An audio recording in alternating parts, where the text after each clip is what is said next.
This might be useful. I need to meet Manning. I won't keep him waiting. I look forward to working with you, Agent.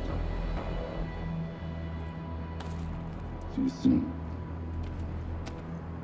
Hey everyone, RogueGold here, and today, my goodness, we have a lot to break down. The finale for Year 6 Season 1 of the Division 2 First Rogue is live, and that means that a bunch just went down. So, in this video, we're going to be covering the final Nyx Trial, the finale mission itself, including some Easter eggs as well as how to get the extra comms, as well as talking about what this all sets up for the future of the game and story. So there is a lot to sift through. If it wasn't obvious already, everything from here on out is going to be spoilers for the entirety of Year 6 Season 1, so if you have not completed it and you don't want to know what happens, then click off now. But we're just going to dive right in, as like I said, there is a lot to cover, and if you end up enjoying the video and you want to see more stuff like it in the future, then I would greatly appreciate you clicking that subscribe button if you haven't already. We would love to have you. But without further ado, let's get to it.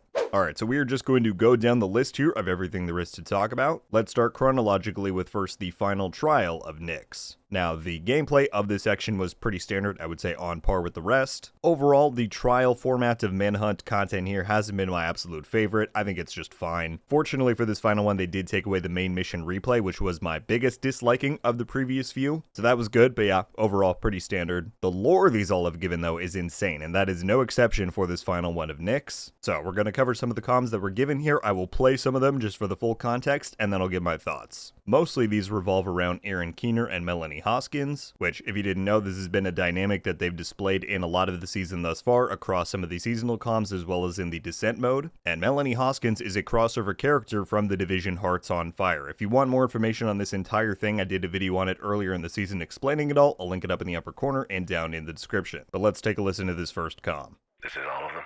Allegedly. Who knows who survived the first wave or the virus, or if he started recruiting off the books. But this is everyone who was enlisted for the program before we were activated. We know the name of every wolf in sheep's clothing. We know the name of every agent who believed we may need oversight. Autonomous. We were promised autonomy, to use our judgment and ISAC's intelligence to make the right call. And the powers that be decided we couldn't be trusted with that much power, so they needed guard dogs. Just in case. Their mistake was getting a Labrador to tame a lion. Okay, so off the bat, this is a big reveal, and it ties in a lot of what we were hearing from the Descent mode. Aaron Keener recruited Melanie Hoskins to go on a mission to Silver Creek, which again, we've covered this in a few past videos. That is the location that the Division Heartland was going to be set in, obviously prior to its cancellation, but clearly it had some pretty big significance to the overall lore given what we're about to learn. We now know that her goal was to obtain a USB drive that has a list of every Division agent on it that is or could be a hunter, right? The list was basically whoever was on Calvin McManus's shortlist. And so even though some of them might be dead now, or we don't know where some of them are, this is still a huge silver bullet that Keener now has in his arsenal. And it's brought up again later basically saying as much. But yeah, this is pretty crazy. Alright, take a listen to this next comm. I need you, Hoskins. What is it now, Keener? We need to set up a base of operations. We need a secure place, preferably where no one knows us, and we can start recruiting and training people for what's coming. You can't have my farm, Keener. Of course not. It's too remote. I want us to hide in plain sight. Okay. Sounds like that's going to be more complicated than necessary given your profile. You've pissed off a lot of people. I know. But, for better or worse, it just takes one person to change public perception. And if we have hundreds, well, that's a movement. Okay, so this one sets up the next one that we're going to listen to, but some of you might already be catching on. This is about to pay off a very big community theory. And I also really like how this begins to establish and set up that Keener's operation and movement here isn't just some ragtag rebel group. They've seemingly legitimately built up a following and people who are devoted to this cause. Okay, last but not least, take a listen to this one. Congratulations. Looks like it's time for a status update. You've officially passed the test. After everything you've been through, I know it must be hard to trust that this isn't a trick, that we are on the same side. You want proof? I can show it to you. We've got Cal's roster and what we've set up in Brooklyn. I think you'll be impressed. Well, Agent, if you're ready to meet, I'll send the coordinates and be waiting with your signing bonus.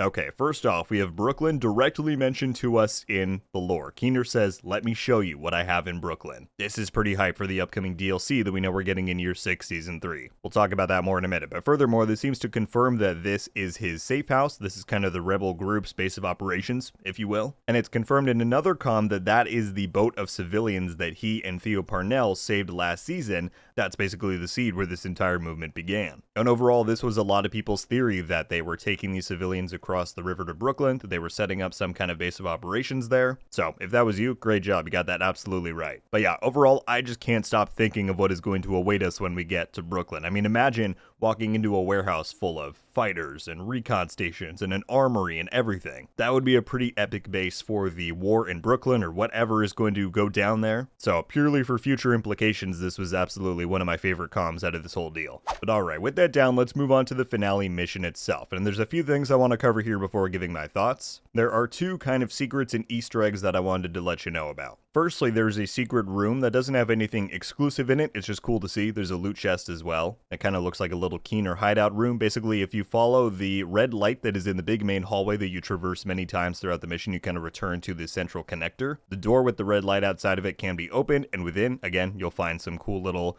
visual things and a loot chest. So that's one. Secondly, you may notice an assortment of ducks across this entire mission. These are actually not new. There have been ducks in the many past few finale missions. Back in the recruiter's mission, I remember there was a bunch with a hunter mask on them, which is pretty funny. And most of these are just for show, but there's one that you can find immediately after the cafeteria portion of the mission. It's to your left right when you get to the X lasers crossing the door. And this one has a pretty awesome interaction if you shoot it. Take a look at my reaction on stream.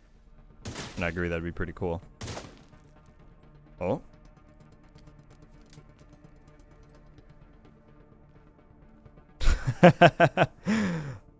That's pretty funny.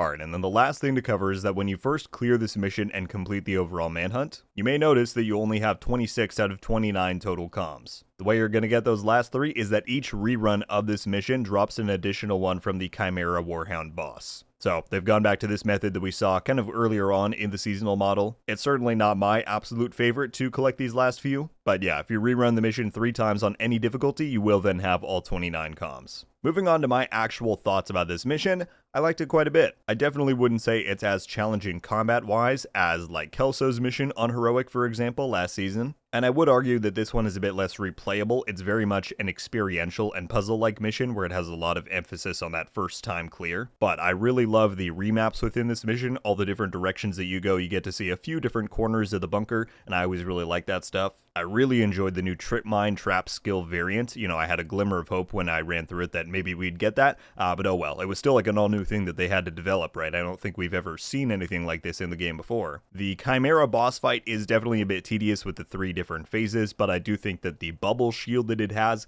and the rotator like weapon on top to swap between each of the 3 Warhound archetypes was pretty cool. I'm still kind of holding out hope that we will see Sparkles and now this variant of these Warhounds in Brooklyn. But okay, story-wise, what happens here? Firstly, we are fending off and kind of chasing down this Black Tusk attack that is going after Keener. Throughout the mission, you see Anna roasting Isaac's intelligence, and I just thought that banter was so great. Hopefully that's kind of a tease of what's to come as we're setting up this greater storyline with the AIs. And so we push through the bunker, and lo and behold, at the end of it, we actually meet Aaron Keener. I know for me, when I pushed open that final door to see him standing there behind it, that was pretty surreal. It really leads you to believe that, hey, maybe there's finally no more tricks.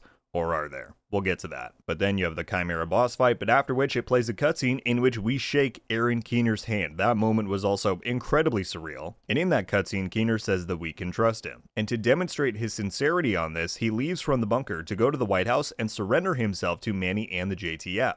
And after this point, once you clear the mission, he is now within a cell in a new corner of the White House, which is actually the same location as the panic room that they used for Schaefer back in Season 11. Now, I just have to say, before getting into the story implications of this might be my favorite thing out of this whole manhunt. Reason being, this feels hugely vindicating, because back in the days of Warlords of New York, myself and so many other people, when we first completed that expansion, just were begging, why did we not capture Keener and hold him prisoner at the base? So I don't have any proof, but in many ways to me, this kind of felt like one of those final, we know Woni's original vision and implications weren't perfect from the devs. And so even though the narrative retooling and slight retconning they've done isn't perfect, I think this is a very fun nod to say, yes, this is what we should have done 5 years ago. But to me, just the tangible fact that he's in a cell at the base is fantastic. But the question is why? Again, this wasn't something that we suggested, it wasn't something that Manny radioed in, demanding him to do. Keener went and did this on his own volition. And that brings up the question, is this genuine or is it just another ploy? I mean, on the one hand, he has already given Manny some valuable intel. We hear that in the comms, we're going to talk more about it in a moment. But there's a theory going around, and it's one that I unfortunately think might end up being true, that Keener wanted to be captured for a reason. There's a few clues pointing to this. Firstly, the backpack charm that you get from completing the final side mission here, I think it's called the Keener Prime Charm or something like that, it is very similar looking, and many people think that it is referencing a Trojan horse, which is a phrase and historical example of basically something being concealed for you to get into places that you otherwise wouldn't be.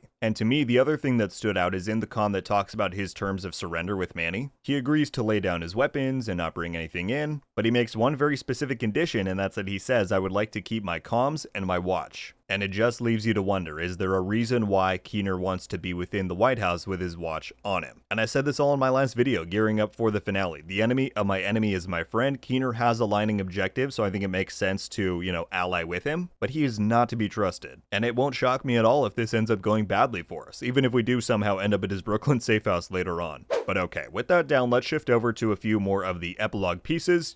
Where do we go from here? First thing to cover, there is one highly intriguing comm, and I can't tell if this is relevant to the current story, or it could even be setting up a potential arc for the Division 3 or beyond. Take a listen to this conversation that Keener has with Manny once he's within the cell. You can't be fucking serious. I wish I was joking. The Cabal. Yes. That's so 80s. They're older than that, but yes. And she's one of them. Yes. Is Cal? He wants to be, but his membership was never approved. Not enough money or legacy, just one of their lackeys. This is insane. It is.